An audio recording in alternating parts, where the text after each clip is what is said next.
Well, look who it is. How are you, Chatterbox? Gotten the hang of the whole teaching thing yet? That makes sense. You certainly strut around here like someone who belongs.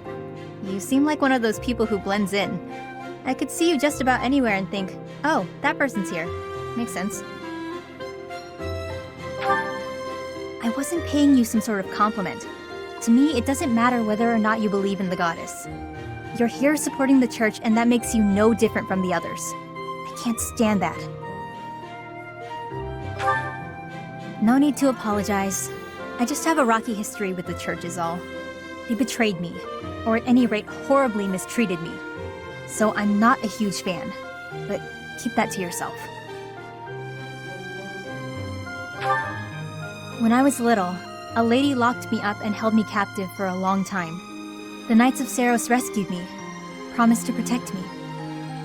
But then they hid me away in Abyss. So all the Knights did was move me from one cage to another. Wouldn't you call that mistreatment?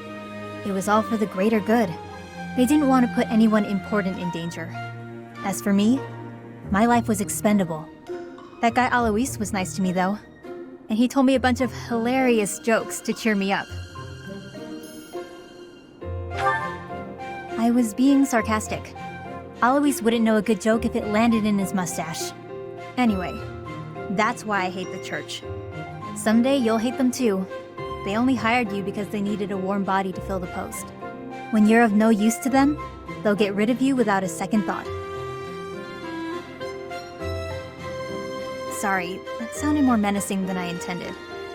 I'm just telling you how these people think. They have rules, dogma.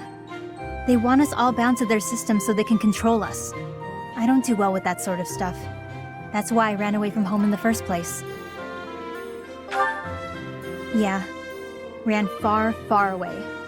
But as far as I ran, it wasn't far enough. I got dragged back into society, chains and all. The kind of world I want doesn't exist. I'm getting too dark for you, aren't I? Forget I said anything. Your future seems bright at least. You can just sit back and enjoy whatever comes your way. I'm just saying, don't rest your entire future on the church. It's not as steady a foundation as it seems. Anyway, that's all. I'll be going now.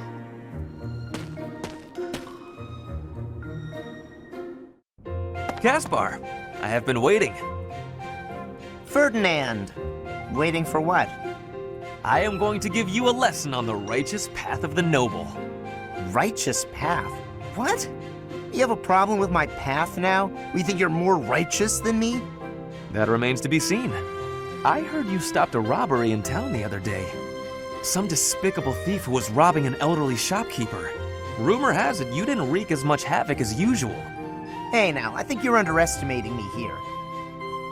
When the thief showed up, the old shopkeeper was so scared that he could barely stand.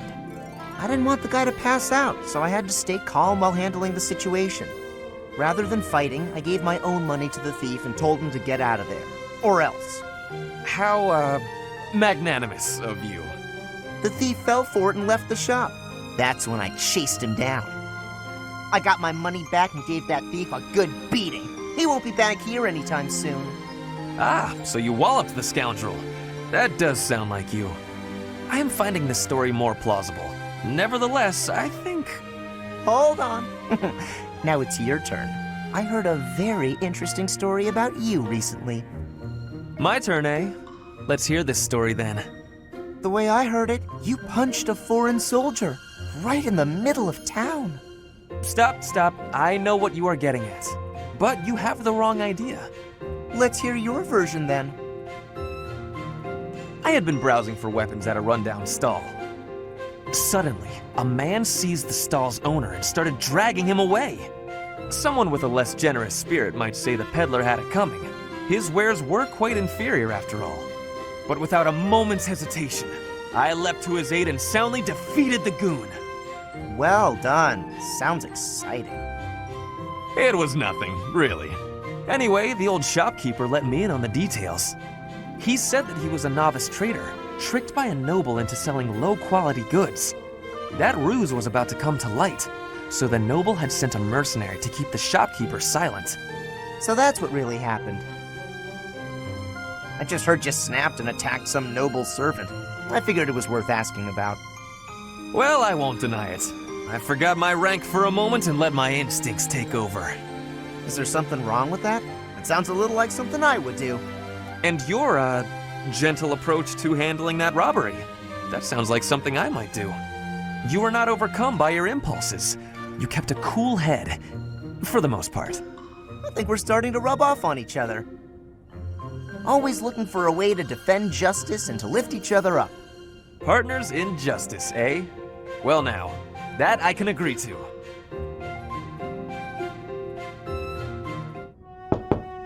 Bernadetta, if you have a moment, I would like to discuss what happened before. My nemesis! The hour of fate arrives. Help! I am not here to hurt you. You need not even open the door. Just listen to me. I don't have to open the door? Is this a truce? Okay, I like truces. Thank you. I would like to apologize for sticking my nose into your business the way I did. I thought you might be unhappy all cooped up in there, and that maybe I could help. But I've had time to reflect on what you said, and I realize I was mistaken.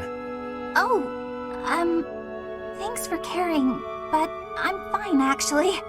I see that. I suppose that is what I'm trying to say. I should not have pushed you to do something that you did not wish to do. And for me to frighten you like that? That was unbecoming conduct for a noble. Maybe a little bit. Frankly, I am embarrassed by my behavior. I disgraced myself. As for my injury, you need not feel guilty or afraid. The sprain was a result of my own thoughtlessness, not anything you did. I have always strived to be a good person, but I suppose all that striving was for nothing. I have failed in my duty as a noble. Ferdinand? Yes, Bernadetta? I don't really know much about this sort of thing, but you shouldn't say things like that about yourself. It wasn't all your fault, you know. I'm to blame too. I hurt you, and I'm sorry. Really, it is fine. It healed quickly. And it wasn't for nothing either. I am not so sure. I do like my time alone. Actually, it's more of a need. But you're right. I also need to venture out every once in a while. Maybe if I work as hard as you do, I can try it a little more. Yes, keep working at it. You are already much more outgoing than you used to be. When I mess up, or even when it's just a bad day, it's hard for me to step outside. I'm too scared. But the next day, I try again, because I know that one mistake doesn't ruin everything. So you're still... I mean, just because you... That doesn't mean... I don't know how to put it, but that's how it is. So, the end. What a graceful end to the conversation. Hey! Come on, that was serious! At least I got you to laugh. Ah, you have arrived at just the right time. Care for one of these handmade treats? My goodness, Ferdy. When did you become such a talented confectioner? Oh, Dorothea, I am hardly an expert. Nevertheless, you have managed to make some tasty-looking treats. Well, it is the first time I have tried my hand at it. Honestly, there were several unsuccessful attempts preceding this batch.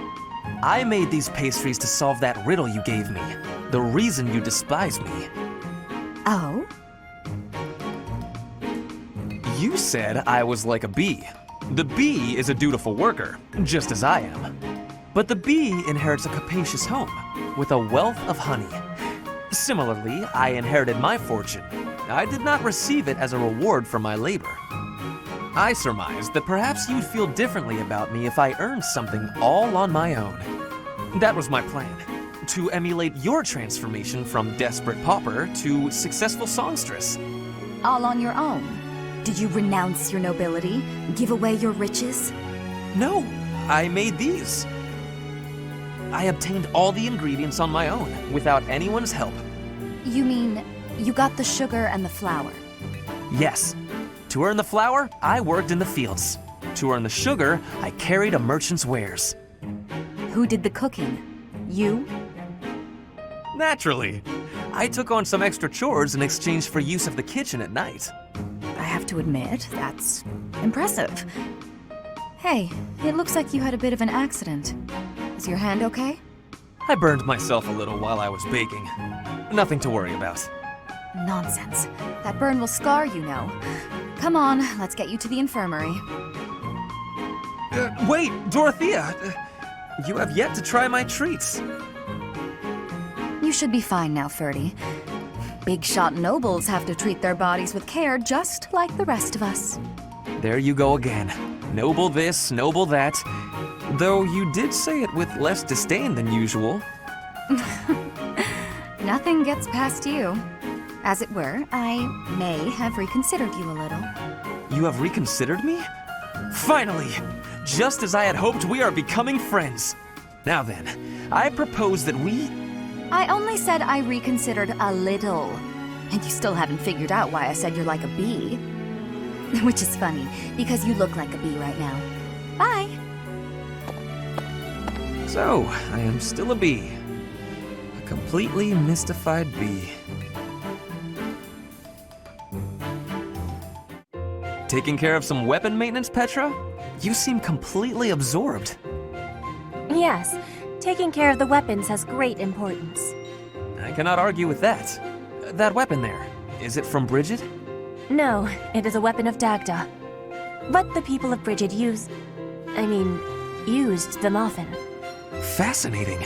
I have read about the weapons of Dagda, but this is my first time seeing one in person. Lots of weapons and fighting techniques came from Dagda to Brigid. Ah, so Dagda to the west had a big influence on the Brigid archipelago. I am fascinated by foreign fighting techniques. Would you consider teaching me sometime? I will. But it is difficult to explain fighting with words. We can try sparring, maybe? Yes, a practical demonstration. I would be quite grateful. Let's have our beginning then.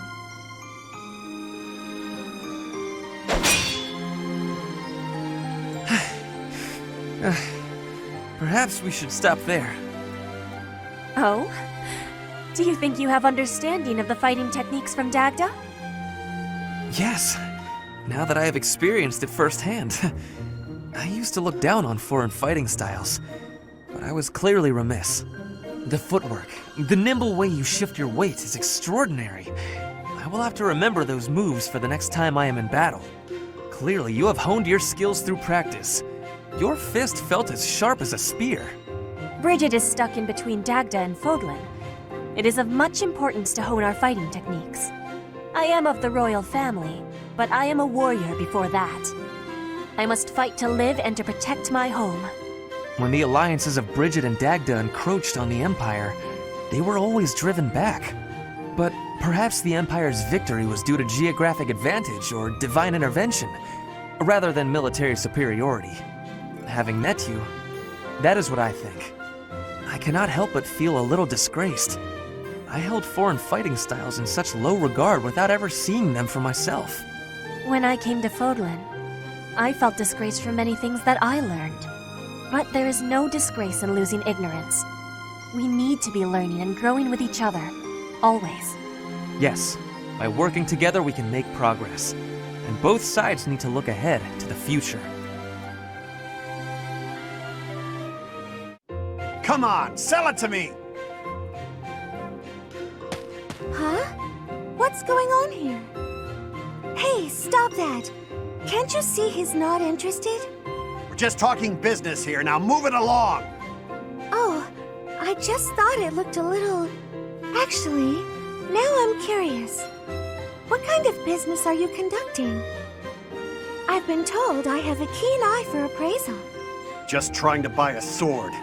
I told him to name his price, but he won't give it up. Any price? You must be able to afford anything your heart desires. But did you consider that he might have a good reason not to sell it? Maybe it's a family heirloom, or simply his favorite sword. No one asked for your appraisal, now move it! Or are you looking for trouble? That is quite enough! You would dare threaten a woman? I will not permit such ungentlemanly conduct. Oh, hello, Ferdinand. Do you have an opinion on all this? Behind me, milady! I will protect you! Who are you? You looking for trouble too? Keep your distance, gutless knave. I just cleaned my sword, and if I maim you, I will have to clean it again. Neither of us wants that, so I suggest you leave at once. Ah, forget it. You're not worth my time. Thank you so much. You saved me there. Well, that is taken care of. Are you hurt, Mercedes? Hurt? No, I'm fine. We were only talking. Ah, I am glad. I do not abide uncouth behavior. Stopping it is my duty as a noble.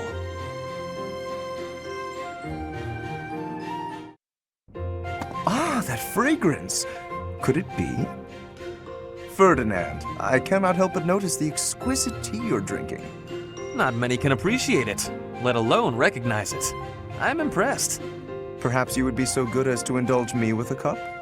By all means, allow me to pour.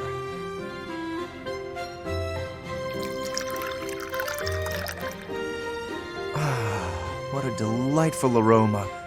When I close my eyes, I feel as though I've wandered into a rose garden. Such a precise, poetic description. But please, drink up. No need to stand on ceremony. How gracious of you. Very well. Flavor, fragrance, and hue, all in fine harmony. This is a most superior brew. And in a market saturated by pale imitation, no less. You did well to acquire such fine fare. You are clearly quite passionate about tea. And more than just passionate. You know what it takes to brew a fine cup. To say nothing of your flawless etiquette and sterling attentiveness. Certainly, proper etiquette at tea time is one of the surest hallmarks of quality breeding. And the extent of one's attentiveness is quite often indicative of the depth of one's character. The ability of a person of fine stock to exhibit a rich quality of character is precisely what determines whether one is worthy to be called noble. And all of that can be seen in how one handles such a simple thing as a cup of tea. Ah, marvelously put, Lawrence. I can tell you have given much thought to this subject. And if I may, I have always considered you to be the very model of noble comportment. Oh, likewise, this has certainly been an extraordinarily meaningful cup of tea. I wholeheartedly concur. Before we part ways, I would like to offer you some of these leaves. Truly? Well, I'm flattered, but I cannot simply accept them without offering something in exchange. You simply must allow me to host you in turn, by way of recompense. We shall drink from House Gloucester's finest teacups and enjoy the loveliest of its cakes. That sounds exquisite. I look forward to it. Are you enjoying this lovely day, Dorte? Everyone seems to be in such good spirits. Marianne, do you have a moment? Oh, Ferdinand. What do you need? I have been thinking about what you said. I didn't mean to upset you. You should just ignore me and...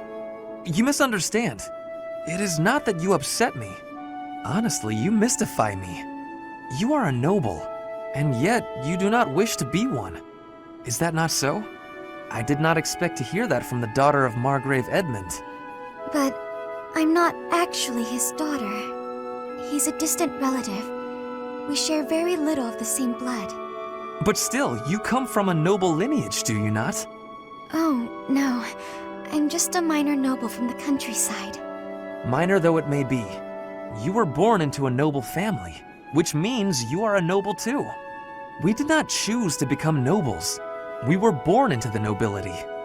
I understand, but that's why I said I don't care to be responsible. I had no say in the matter. Marianne, My parents and I have suffered because of this bloodline and crest. Even so, I am prepared to do what I must, as the daughter of a noble family.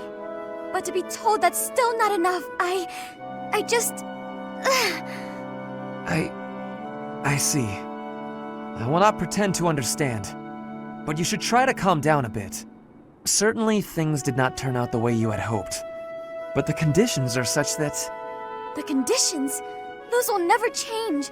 There's nothing to do but give up. Please just leave. Ignore me. There will be no convincing you. Very well. I will go. Oh, Goddess. Why did you curse me with such suffering? Life is a series of peaks and valleys. Our reunion is, to my mind, the highest of peaks. Spoken like one who's never known the lowest of valleys. To think, we were once a pair of blooms, flourishing side by side in the upper echelons of Enbar society. Despite our differing aspirations, I think together we could have taken the mantle of leading the Empire. Tread carefully, Ferdinand. Some part of me clung to hope that you might emerge from the wreckage. I am glad you have. I know that was a difficult time for you. Oh, so you surmised that the single most humiliating event of my life was difficult, did you? It is becoming clear to me that this conversation is a waste of my time. Oh, that was rather brusque. Well, pardon me if I seem unmannerly in the face of a reminder of all I have lost. My family, my home, my friends, my people, everything. I am all that remains. I did not intend to offend you, Constance. Then what did you intend? How like the noblest of nobles to be unaware of the suffering one causes. You can't grasp what it is to be a newly minted peasant, can you? That is simply not true. I care about you, and I was attempting to offer some words of comfort. Enough! I need more than words, more than you have offered to provide. Though I am without status now, my spirit is no less noble. It will not do for you to condescend to me in my houseless state. You have my sincerest apologies. That was a grave misstep. I did not mean to come across as condescending. I was merely being careless with my words. As you say, I have never experienced loss at such a staggering magnitude. I cannot imagine the pain you have endured. Indeed, you cannot. I advise against trying. The more you harp on it, the more irritated with you I become. Never shall a day pass that I don't work toward restoring my house and reclaiming my title. You, on the other hand, seem content to remind me that it is lost. Thank you, but I had not forgotten. Constance, please. I see no trace of the boy who made waves with me at balls and embodied the finest in the nobility.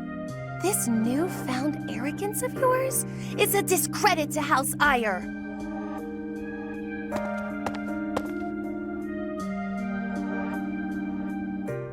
Why am I having so much trouble fighting these tall guys? They're not even stronger than me. You've got to help me come up with a strategy, Linhardt. Is that not a waste of time? Even if I handed you a perfect strategy, something I've done in the past, you'd never follow it through. Well, that's because your plans are always so complicated. But come on, I need your help. All right, I will share with you my tactical genius. I call this my secret plan. You already have a plan? You really are ready for anything. So, what is it? Land the first hit. Then keep hitting them hard and fast as you can until they stop hitting you back. So, you're basically telling me to just fight? Dodge their attacks, keep up the assault, then go for the knees. Done. The secret is the knees? Being tall means short people are closer to your knees. Exploit the enemy's weakness, Caspar. Makes sense. That doesn't sound like my style, though. I don't really want to exploit a weakness. Then go ahead and continue losing. Or you can listen to the rest of my plan. There's more? Fine. Tell me the rest. Your defense is careless. The last bit of my secret is that you need to train in that area. I won't argue with training. Let's go. No, I don't think we should... Come on! You've even got that height advantage you're always going on about. You're the perfect training partner for me. Quit stalling and let's go. Fine, I'll train with you. but only for a bit. All right, Linhardt. Come at me again. Gaspar, please. I need water. I need water. I'm gonna go get some. Bye. Huh? Hey, get back here. He got away.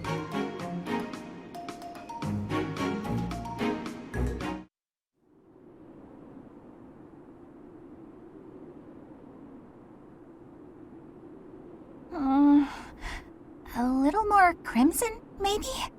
May I suggest vermilion instead? Vermilion? Ah! I know! I see it! You don't have to say it! I've got no talent at all! I said nothing about your talent. I simply suggested vermilion over crimson. Do you know vermilion? It's just a softer shade of crimson. I believe it would... Oh, forget it. This is your artistic vision and I am but a meddler. I am going to read my book and leave you to your art. No! It's fine. Say what you want to say. It's good advice. I'll use vermilion. Thank you. Well, I'd best be heading back. Phew! Finally done! I think. All finished? Please, don't look at it! Everything looks a bit faded, doesn't it? Ironically, crimson may have been a better choice after all. The sense of distance on the petals is a little strange. Perhaps you should pay closer attention to such details as you paint. A preliminary sketch would do wonders. Still, forget my pedantic comments. You really do have potential.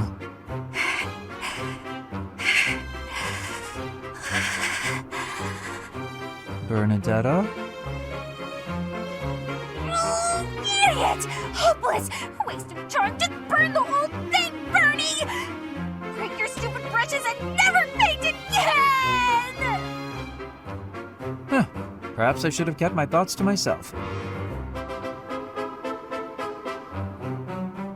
How did you know Dorothea was an orphan? I hear she buttered up some noble and he enrolled her in the academy. Does someone like that even belong here?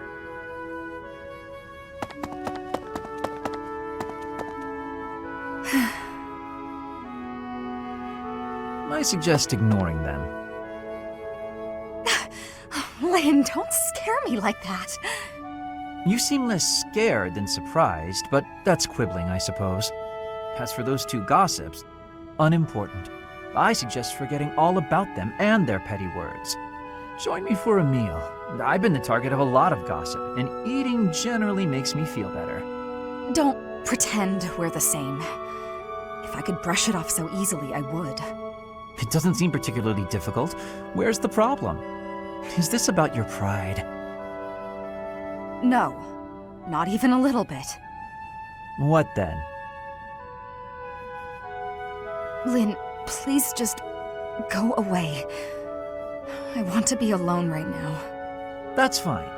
But your life is your own business. It's not something that can be affected by the petty words of a stranger. Sorry. I kept talking, didn't I? I'll stop now. Please do.